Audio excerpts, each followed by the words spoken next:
3 दिसंबर 1984 की रात को मध्य प्रदेश की राजधानी भोपाल में कुछ ऐसा हुआ जिसने पूरे देश को झकझोर कर दिया। इस दुर्घटना को हुए आज 38 साल हो चुके हैं, लेकिन फिर भी भारत के इतिहास में हुई वो ऐसी घटना थी जिसने साबित किया था कि इंडस्ट्रियल एक्सीडेंट अगर हो जाए तो वो कितनी खतरनाक हो सकता है और कितने मासूम इंसानों की जान ले सकता है। भोपाल गैस ट्रेजेडी के नाम से जाने जाने वाली ये घटना जब हुई थी तब ये पूरी दुनिया के इतिहास में इंडस्ट्रियल फेलियर की वजह से हुई सबसे बड़ी घटना थी। 3 दिसंबर 1984 की रात थी। भोपाल जो मध्य प्रदेश राज्य में स्थित है और उसकी राजधानी भी है, वहीं एक पेस्टिसाइड यानी खेतों में पाए जाने वाले कीड़ों को मारने वाली दवा को बनाने वाली एक फैक्ट्री थी जिसका नाम था यूनियन कार्बाइड इंडिया लिमिटेड यानी UCIL। इसी फैक्ट्री में करीबन 30 टन मिथाइल आइसोसाइनेट गैस थी जो कि एक काफी जहरीली गैस है। इस फैक्ट्री से एक चेंबर से ये गैस लीक करने लगी और देखते ही देखते पूरा इलाका एक गैस चेंबर बन गया। फैक्ट्री में काम करने वाले मजदूर फैक्ट्री से ज्यादा दूर नहीं रहते थे, जिसकी वजह से उन लोगों पर इसका सबसे ज्यादा असर पड़ा।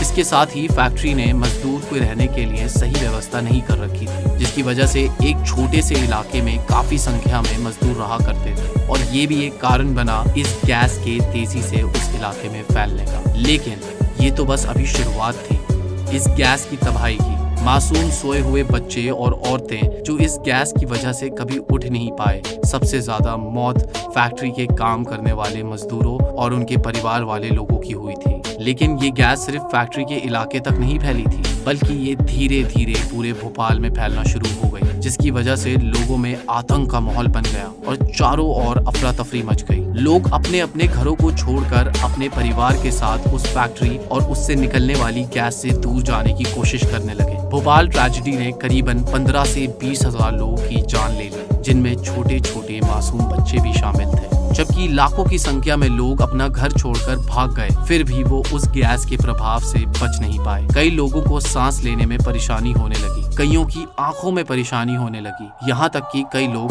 अंधे हो गए। इन घटनाओं से आप अंदाजा लगा सकते हैं कि उस फैक्ट्री से निकली वो गैस कितनी जहरीली और जानलेवा थी। इंसानों के अलावा इस गैस ने भोपाल के उन इलाकों में रहने वाले जानवरों और पेड़ पौधों को भी काफी प्रभावित किया। कई जानवर इस घटना में मारे गए। इस घटना की जब सरकार और दूसरी एजेंसी ने जांच शुरू की तब कई बातों का पता चला, जैसे कि केमिकल और दूसरे पदार्थों का सही से नहीं रखा जाना। इसके साथ ही जिन सेफ्टी प्रोसीजर्स का इस्तेमाल केमिकल फैक्ट्रीज में किया जाना चाहिए उन पर भी सवालिया निशान थे। इसके साथ ही स्किल्ड और ट्रेन्ड स्टाफ की भी कमी थी। ये वो प्रमुख कारण हैं जिनकी वजह से डिजास्टर हुआ। इस घटना के बाद फैक्ट्री को बंद कर दिया गया और साल 1998 में फैक्ट्री साइट को मध्य प्रदेश सरकार ने अपने कंट्रोल में ले लिया, जिसके बाद 21वीं सदी की शुरुआत तक ये फैक्ट्री सरकार के पास ही थी, जब तक उसे अमेरिका की डो केमिकल कंपनी ने उसे मध्य प्रदेश सरकार से खरीद ना लिया। इतनी बड़ी घटना होने के बाद भी आप सरकारों और डो केमिकल कंपनी की बेफिक्री का अंदाजा आप इस बात से लगा सकते हैं कि करीबन 400 टन का केमिकल वेस्ट उसी तरीके से फैक्ट्री साइट्स पर पड़ा हुआ था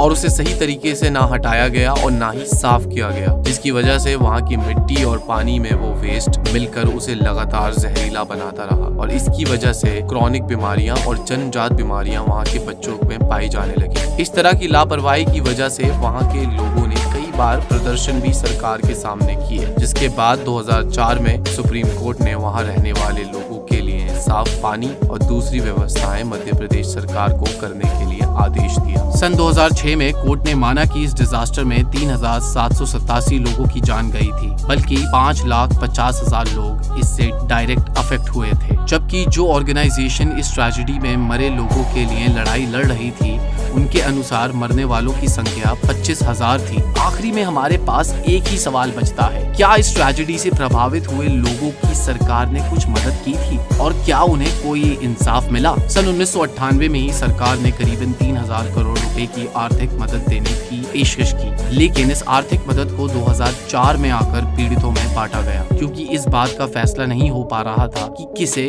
और कितने लोगों को ये आर्थिक मदद दी जाएगी। इसका फैसला भी कोर्ट ने ही किया। 5,73,000 पीड़ित थे, जिनमें ये 3,000 करोड़ की आर्थिक मदद दी गई। भोपाल की गैस ट्रेजेडी की यादों और दर्द लिए आज भी लाखों लोग जी रहे हैं। कईयों ने अपने परिवार के लोगों को खोया, तो कई लोग ऐसे थे जिनका कोई परिवार बचा ही नहीं। इस इंडस्ट्रियल डिजास्टर ने ये साबित किया कि हम किस तरीके के वातावरण और समाज में रह रहे हैं। जब हमारे द्वारा की गई छोटी सी गलती भी इतना विध्वंसक रूप ले सकती है। लेकिन क्या हमने इससे कोई सबक लिया? शायद नहीं, क्योंकि ठीक इस घटना के 1 साल बाद सोवियत यूनियन में चेरनोबिल की घटना हुई, जो इंडस्ट्रियल डिजास्टर का एक और अध्याय था और जिसके पीछे भोपाल की गैस ट्रेजेडी को हम और दुनिया जैसे भूल ही गए। लेकिन हमें इस घटना को कभी नहीं भूलना चाहिए, क्योंकि ऐसी घटना कभी भी हो सकती है।